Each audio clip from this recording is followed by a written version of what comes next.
Et on démarre cette émission avec la session de rattrapage de Jean-Luc Lemoyne. Et Jean-Luc, nous recevons donc ce matin Sonia Rolland pour sa série Tropique criminel. La chanceuse. Non mais 6 saisons que ça cartonne. Dites la vérité, Sonia. Seriez-vous aussi contente d'aller tourner bientôt une 7e saison si la série s'était appelée Roubaix criminel?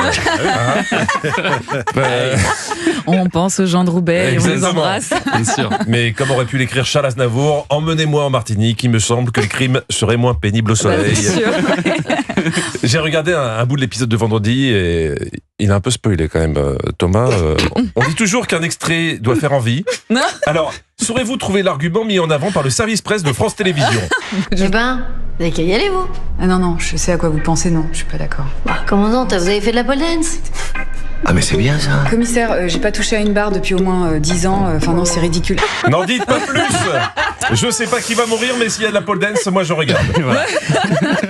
La dernière fois que vous êtes venu, c'était en janvier 2024. C'était pour la promo d'Un destin inattendu, Oui. un téléfilm qui retraçait votre vie. Et ce vieux charmeur de Thomas Hill vous demandez pourquoi vous n'aviez pas joué le rôle de l'héroïne de 18 ans. D'ailleurs, je me suis demandé pourquoi vous n'avez pas incarné votre propre rôle. Non, mais c'est vrai, vous y avez pensé ça ou pas? Non, mais attendez, à 40 ans, c'est pas possible. J'étais pas du tout crédible dans le rôle de la gamine de 18 ans. Hein. Ah ouais. Sonia, est-ce que vous avez entendu ce... Ah ouais. J'en ai trop fait, ouais. L'horreur, va. Qu'est-ce qu'il est Ah là flatteur. là, Hirou, coulez-moi avec José Dayan. Un destin inattendu, un téléfilm passionnant qui racontait votre vie, parce que vous êtes devenu Miss un peu par hasard. On vous a repéré dans un moment assez étrange. Lors d'une bagarre sur un terrain de basket, un recruteur m'a vu et s'est dit, je vais aller lui demander à elle, cette jeune femme qui vient de se bagarrer, si elle veut se présenter à l'élection de Miss Poitou-Charentes. Presque le même destin qu'Anissa. Allez. Ouais, un jour, elle s'est battue à la buvette du FC Sochaux parce que sa bière était chaude. Direct. Bon, on aurait pu se croiser. Hein. Bah, bien sûr. Elle s'est présentée à l'élection de Miss Franche-Comté. Ouais. Bon, elle n'a pas été élue, mais c'est comme ça qu'elle a commencé le free fight, qu'elle pratique toujours dans le parking d'Europe 1 pour arrondir ses fins de mois. Oh, vous l'auriez vu hier soir avec Sonia Mabrouk. Elle a étouffé avec ses cuisses. Il restait plus grand chose du brochet. Sonia, vous êtes et resterez une de nos plus belles Miss France. Une consécration qui pourrait faire rêver bien des prétendantes, mais vous, votre élection n'a pas réjoui tout le monde à l'époque. Quand j'ai été élue Miss France, moi j'ai reçu beaucoup de lettres d'insultes et de menaces de mort, et avec souvent des choses assez désagréables comme des excréments. Tu te dis, c'est pas possible, les gens peuvent pas être aussi méchants ou aussi abrutis. Et aussi habiles, parce que, reconnaissons-le, même si l'acte est ignoble, il faut quand même une certaine habileté pour réussir à faire caca dans des enveloppes.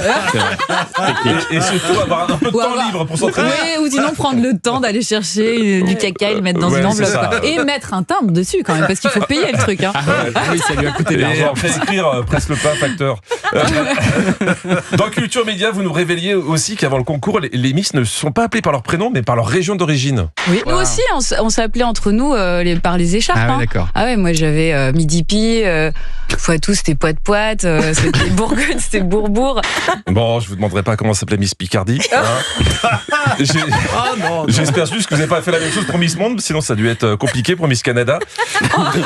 Bah, Thomas, bon, un petit conseil pour l'interview, pour qu'elle se passe bien.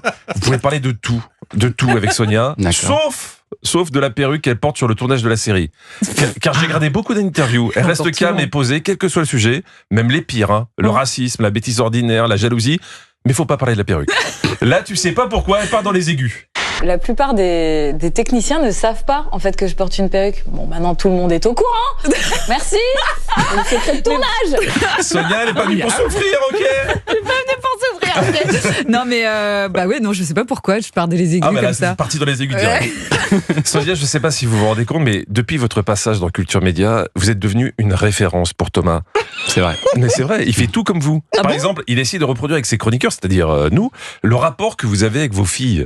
Je crois que j'ai instauré vraiment un climat de confiance et un vrai dialogue avec mes filles, ce qui fait que quand ça va pas, on se le dit, quand ça va, on se le dit aussi. Tous les jours, je prends la température. Voilà. Bullshit. bullshit. Alors, je vais vous dire tout de suite, ça c'est du bullshit. Je pense que ce jour-là, j'étais de bonne humeur et que le lendemain, avec une de mes ados, j'ai dû me friter. Non, c'est pas toujours comme ça. En fait. Ah oui, mais par contre, Thomas, c'est pas bullshit du tout.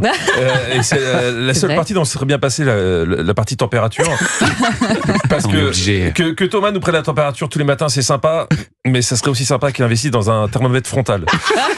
Sonia, vous l'avez entendu, c'est une très bonne maman, mais c'est aussi une femme fidèle en amitié. Mais vraiment, elle a poussé le concept plus loin que n'importe qui, puisque voilà ce qu'elle a annoncé.